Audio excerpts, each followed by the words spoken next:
We had driven less than 2 hours to get to the diner of his choice, but the length of the trip could not be measured in miles. We were there to meet my brother and his wife. The invitation to see him after nearly 50 years with no communication was a clarion call I could not refuse.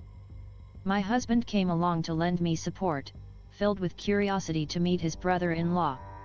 The road between the last time I saw my brother, when he was in his early 20s and I a teenager, and now, with us both in our 60s, was paved with silence and severed ties.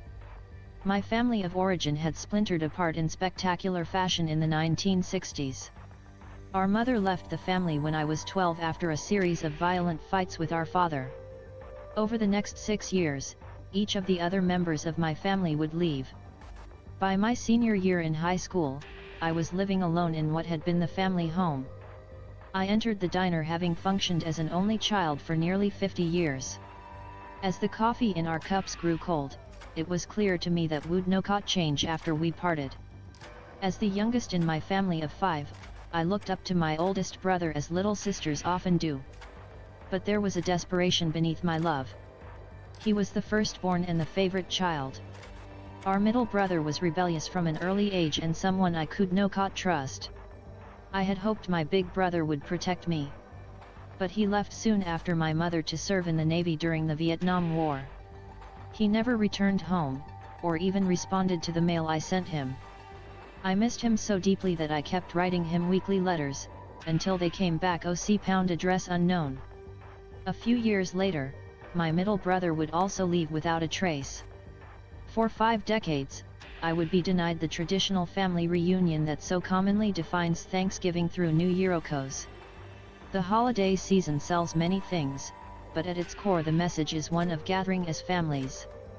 Books, movies, and theater are filled with the theme of welcoming the prodigal relative home. But not all families follow this script. Mine was certainly not represented on the Hallmark Channel.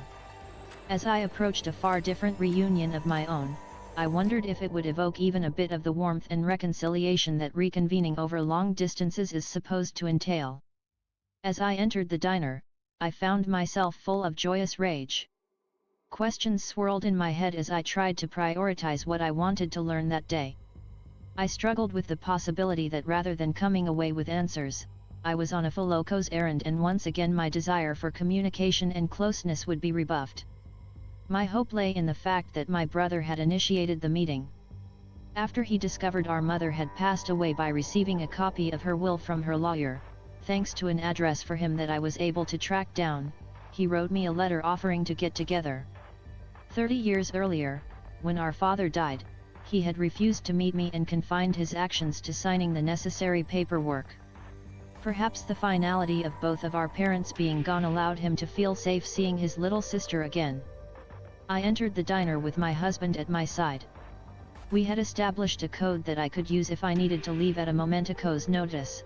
I would give his knee a squeeze. Knowing I could leave allowed me to enter. And there my brother stood, with enough vestiges of the young man I had last seen that I knew him at a glance. His blue eyes were lighter than mine and his hair still naturally blonde, unlike mine. The 4 of us ordered coffee at the counter and took our cups to a booth. I did not trust my stomach enough to order food. I found myself staring at his hands. They were so familiar. These were the hands that had built a wooden cradle for my doll when I was 10 years old, the cradle I later used to lay each of my 3 infant sons in. For the next 2 hours I learned how hard his childhood had been, harder than I knew. I thought his status as the favorite child spared him the debasing and demeaning criticisms I was subjected to, but actually the expectations for him as the firstborn were even more stringent. When I was about 8 years old, I came home from a Cub Scout meeting a half an hour late to find the door locked. Our parents were inside watching as I tried all the doors. I understood the lesson they were trying to teach me, but that was not the one I was learning. It was then that he started to dream about how he could leave home. He added, our parents never should have had children, and I cannot imagine having my own. I saw the energy drain out of his face as he twisted his hands together and allowed himself to retrieve these dark, painful memories. He asked me, have you ever been suicidal, we both nodded yes at the same time. When I gathered the courage to ask why leaving the family meant having to leave me, too, he said, "Oh C-Pound, I hoped I was giving you a model for a way out. To save yourself. I could no cot save you, but I hoped you could save yourself." As his memories unfolded, my mind raced to absorb the new information. As an adult, my mother accused me of exaggerating how awful my childhood had been. To hear him speak aloud what I had lived through affirmed that I was no cot wrong. This was a gift so powerful that I commanded myself to memorize the moment. Acting as our aides de camp, our spouses started to ask their own questions, bringing us back to the present. Talking about retirement and travel plans reminded my brother and me of the lives we had each created out of the detritus of our earlier years. But he never expressed an interest in meeting my son's Oko, his nephew's Oko, or even inquired about them. And he never asked me about my experience of taking care of our parents by myself, further underscoring that they were dead to him the day he left home. I entered the diner having functioned as an only child for nearly 50 years. As the coffee in our cups grew cold, it was clear to me that would no cot change after we parted. As we rose from the booth and headed to the exit, I found myself unwilling to ask for more. It is not always possible to find love in this world, and the loneliness from a fractured family is profoundly isolating. This was no Hollywood family reunion, but I sensed that his validation of my perspective would lessen my internal demons.